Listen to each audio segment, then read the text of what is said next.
besoin de toi, maître. Heureuse est la mère qui t'a porté et allaitée. Heureux plutôt ceux qui écoutent la parole de Dieu et qui l'observent.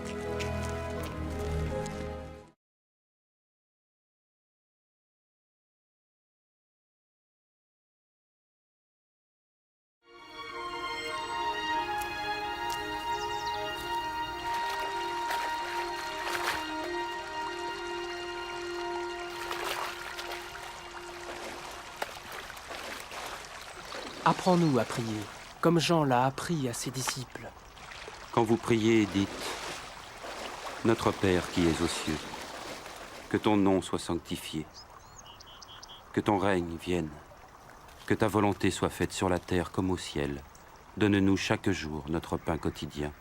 Pardonne-nous nos offenses, comme nous pardonnons aussi à ceux qui nous ont offensés.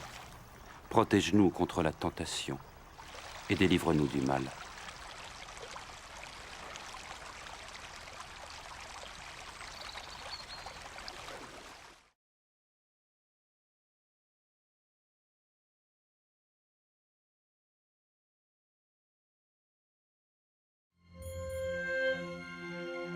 Dans les Saintes Écritures, Dieu déclare que le Messie viendrait pour être le sauveur du monde.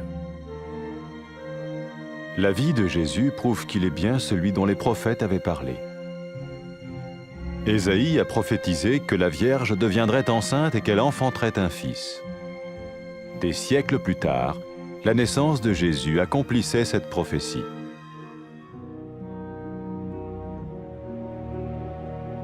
Les Saintes Écritures déclaraient que le saint à naître serait appelé le Fils de Dieu. Cela signifiait que Jésus serait le Fils de Dieu au sens spirituel et non au sens physique. Nous le voyons par sa manière de vivre. Il a guéri des malades, il a pardonné leurs péchés, les a ramenés à Dieu et leur a promis une place dans le royaume éternel de Dieu.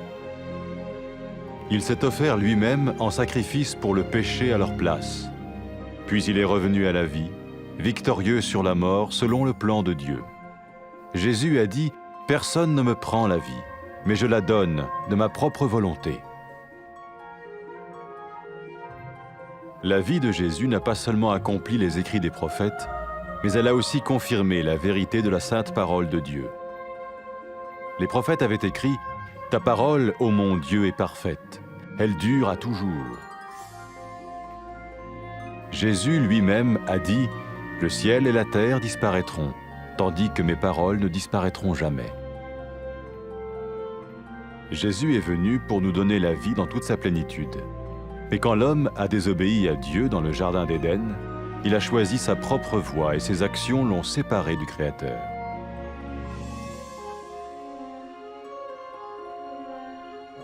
Les Saintes Écritures déclarent que tous ont péché et que le salaire que paye le péché, c'est la mort. Il s'agit de la mort spirituelle, éternelle séparation d'avec Dieu. Mais tout comme Dieu a donné un bélier pour qu'il meure à la place du fils d'Abraham, ainsi il a envoyé Jésus, le Messie, mourir à notre place. Sa vie, sa mort et sa résurrection restaurent la relation entre Dieu et tous ceux qui mettent leur confiance en lui. Maintenant, non seulement Jésus pardonne les péchés de ceux qui le suivent, mais il les sauve aussi du jugement éternel de Dieu. Ils sont sûrs d'aller au paradis et de vivre avec lui pour toujours. C'est cette vie et cette liberté de la culpabilité et du pouvoir du péché que Jésus offre à chacun aujourd'hui. Cela ne veut pas dire suivre une religion, mais choisir d'avoir foi en Jésus qui dit « Je me tiens à la porte et je frappe. Si quelqu'un entend ma voix et ouvre la porte, j'entrerai chez lui. » Cela veut dire se tourner vers Dieu et croire que Jésus vient dans nos vies pardonner nos péchés et nous rendre tels qu'il veut que nous soyons. Il ne suffit pas d'approuver intellectuellement ce qu'il dit, ni de vivre une expérience émotionnelle. Nous le recevons par grâce, au moyen de la foi, par un acte de notre volonté. Lorsque quelqu'un est prêt à suivre Jésus le Messie, il peut lui parler par une simple prière. Peut-être êtes-vous prêt maintenant à ouvrir votre vie à Dieu. Si oui, vous pouvez vous joindre à la prière suivante, silencieusement. dans votre cœur. Seigneur Jésus, j'ai besoin de toi.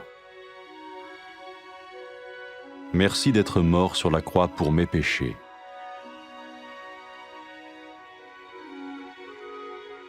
Je confesse mes péchés et je m'en repens.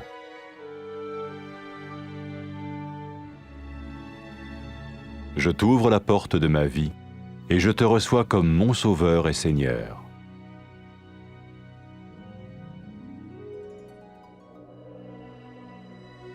Merci de me pardonner mes péchés et de me donner la vie éternelle.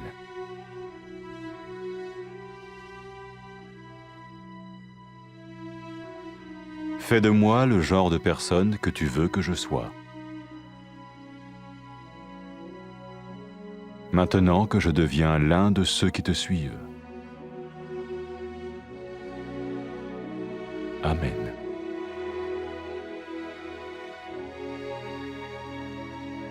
Jésus a dit à propos de ses disciples, « Mes brebis écoutent ma voix, je les connais et elles me suivent. » Pour expérimenter la vie en abondance promise par Jésus, ceux qui le suivent parlent à Dieu chaque jour dans la prière et lisent ou écoutent sa parole. Ils parlent de lui à d'autres personnes et rencontrent régulièrement ceux qui l'aiment et le suivent. N'oubliez pas sa merveilleuse promesse. Tout pouvoir m'a été donné dans le ciel et sur la terre. Et sachez-le, je vais être avec vous tous les jours, jusqu'à la fin du monde.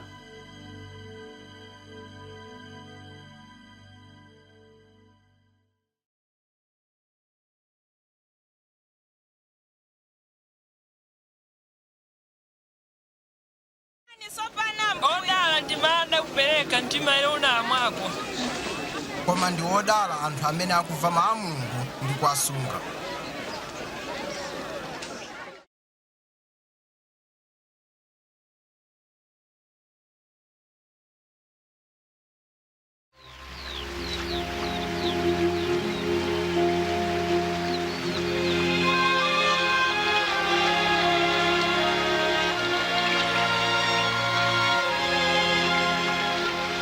Tiphunzitseni kupemphera monganso Yohane M'batizi anaphunzitsa ophunzira ake.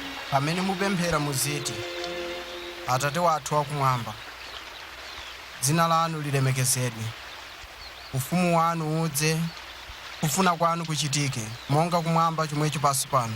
Mutipatse ife chakudya chathu cha lero, ndipo mutikhululukire ife machimo athu, monga ifenso takhululukira otichimwira. Musatilole ife kuti tiyesedwe, koma mutipulumutse kwa oyipayo.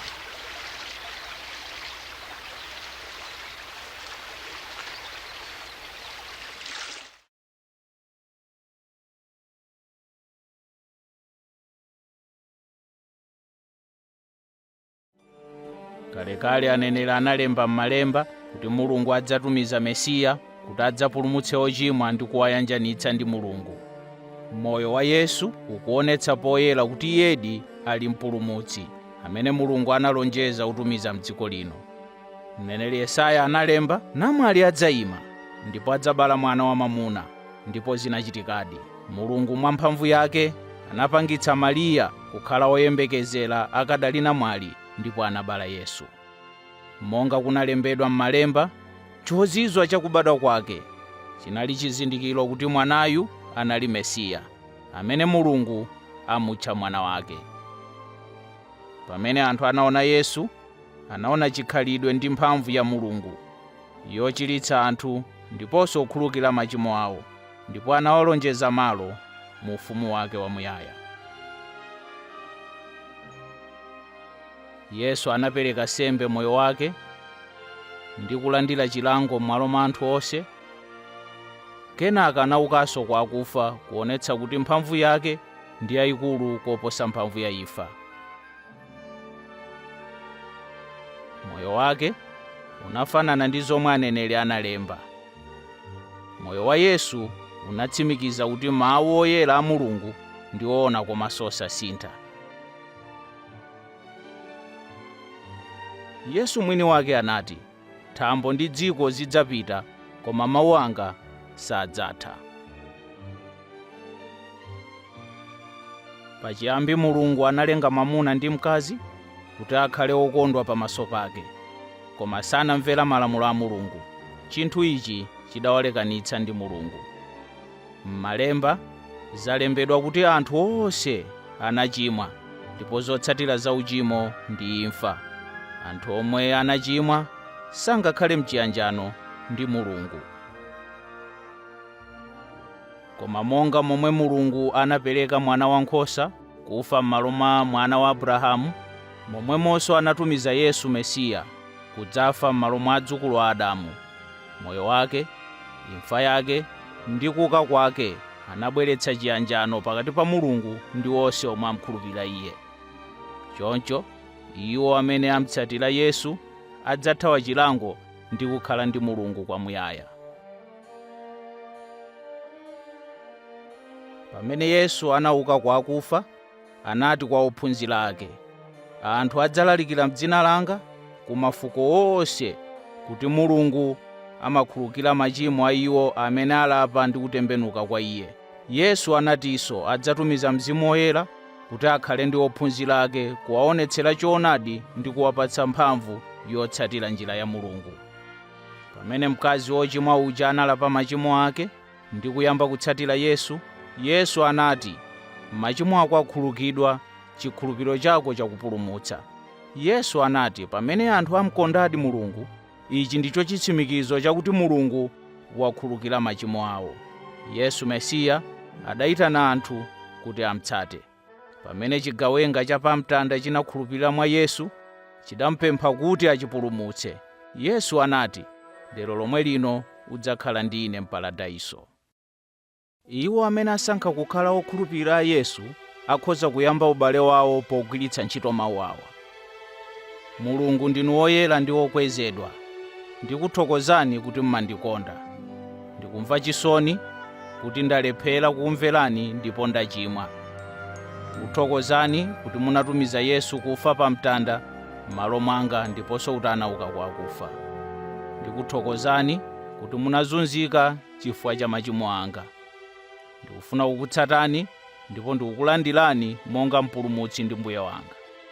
Ndikuthokozani kuti mwakhululukira machimo anga ndipo mwatsegula njira kuti ine ndikhale ndi inu ku nthawi zonse. Ndikupemphani kuti mundipatse Mzimu wanu Woyera kuti akhale ndi ine ku nthawi zonse. Andipatse mphamvu kuti ndikukondeni ndi mtima wanga wonse, kukhala moyo wokukondweretsani.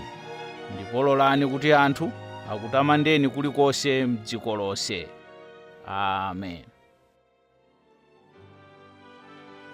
Yesu ananena za ophunzira ake, nkhosa zanga zimamva mawu anga, ndimazidziwa ndipo zimanditsata. Wotsatira Yesu amakumana pamodzi, amalankhula mawu ake m'Malemba. Amafunitsitsa kutsatira chitsanzo chake, ndipo amauza ena za Iye. Yesu anawatsogolera ndi kuwapatsa mphamvu kudzera mwa Mzimu wa Mulungu, yemwe amakhala m'mitima yawo. Amasunga zomwe Yesu ananena kwa ophunzira ake pamene amakwera kumwamba ku mpando wake. Mphamvu zonse zapatsidwa kwa Ine, kumwamba ndi dziko lapansi. Onani Ine ndili ndi inu nthawi zonse kufikira chimaliziro cha nthawi yapansi pano.